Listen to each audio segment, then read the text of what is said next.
ಇದ್ದಾರೆ.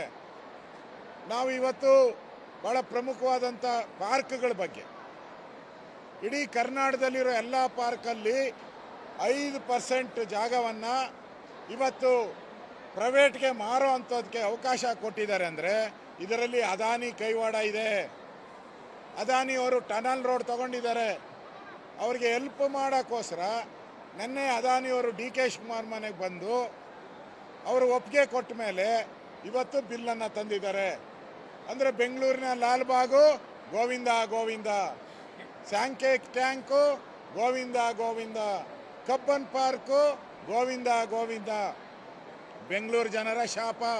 ಈಗಾಗಲೇ Bengaluru garden city ಇರೋದು ಪೊಲ್ಯೂಟೆಡ್ ಸಿಟಿ ಆಗ್ತಾ ಇದೆ. ನಮ್ಮದು ಒಂದು ರೀತಿ ಡೆಲ್ಲಿ ಥರ.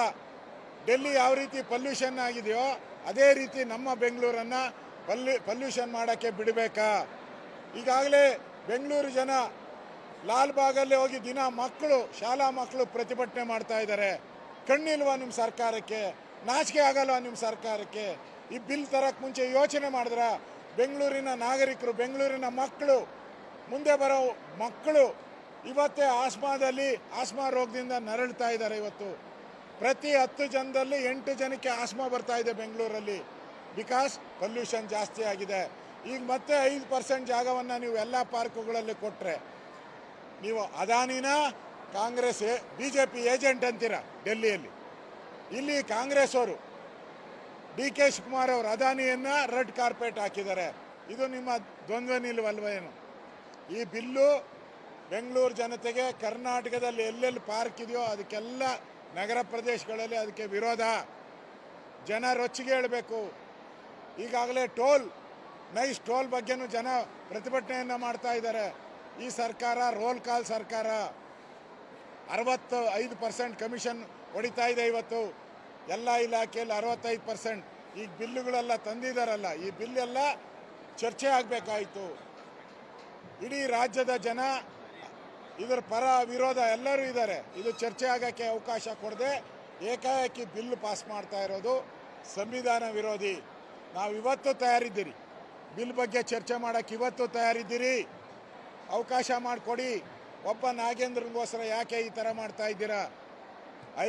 ಕಳೆದ 1 ವಾರಗಳ ಕಾಲ ಪ್ರತಿಭಟನೆ ಮಾಡಿದ್ರೂ ಕೂಡ ಸರ್ಕಾರ ಈ ದಲಿತರ ಹಣವನ್ನು ಚರ್ಚೆ ಮಾಡೋಕ್ಕೆ ಬಿಡ್ತಾ ಇಲ್ಲ. ನಾಗೇಂದ್ರ ರಾಜೀನಾಮೆಗೆ ಬಿಡ್ತಾ ಇಲ್ಲ. ಅದರ ವಿರುದ್ಧವಾಗಿ ನಾವು ಈಗಾಗಲೇ ವಿಧಾನಸಭೆಯಲ್ಲಿ ಅನೌನ್ಸ್ ಮಾಡಿದ್ದೀನಿ, ಹಗಲು ರಾತ್ರಿ ಧರಣಿಯನ್ನು ಮಾಡ್ತೀರಿ. ಹಗಲು ರಾತ್ರಿ ಧರಣಿಯನ್ನು ಮಾಡೋ ಮುಖಾಂತರ ಸರ್ಕಾರಕ್ಕೆ ಎಚ್ಚರಿಕೆಯನ್ನು ಕೊಡ್ತಾ ಇದ್ದೀರಿ. ಸರ್ಕಾರ ಇನ್ನಾದರೂ ಮಾನ ಮರ್ಯಾದೆ ಇದ್ದರೆ ಕೂಡಲೇ ರಾಜೀನಾಮೆ ತೆಗೆದುಕೊಂಡು ಬರದ ಬಗ್ಗೆ ನಮಗೆ ಚರ್ಚೆ ಮಾಡೋಕ್ಕೆ ಕೊಡಿ. ನೈಸ್ ಬಗ್ಗೆ ಚರ್ಚೆ ಮಾಡೋಕ್ಕೆ ಅವಕಾಶ ಕೊಡಿ. ಬಿಡದಿ ವಿಚಾರವಾಗಿ ಚರ್ಚೆ ಮಾಡೋಕ್ಕೆ ಅವಕಾಶ ಕೊಡಿ. ಈ ಆಗ್ರಹವನ್ನು ಮಾಡ್ತಾ ಇದ್ದೀನಿ.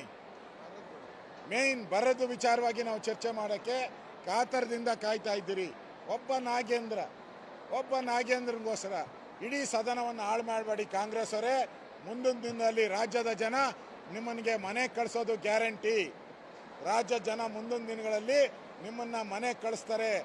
ನೀವು ಮಾಡ್ತಾ ಇರೋ ದ್ರೋಹ, ದಲಿತರು ನಿಮಗೆ ಓಟ್ ಹಾಕಲ್ಲ. ನೆಕ್ಸ್ಟು ಯೋಚನೆ ಮಾಡಿ, ಇನ್ನಾದರೂ ಎಚ್ಚೆತ್ತುಕೊಳ್ಳಿ. ಈ ಹೋರಾಟ ಇಲ್ಲಿಗೆ ನಿಲ್ಲಲ್ಲ. ಹಗಲು ರಾತ್ರಿ ಧರಣಿಯನ್ನು ಇವತ್ತಿಂದ ನಾವು ಪ್ರಾರಂಭ ಮಾಡಿದ್ದೀರಿ.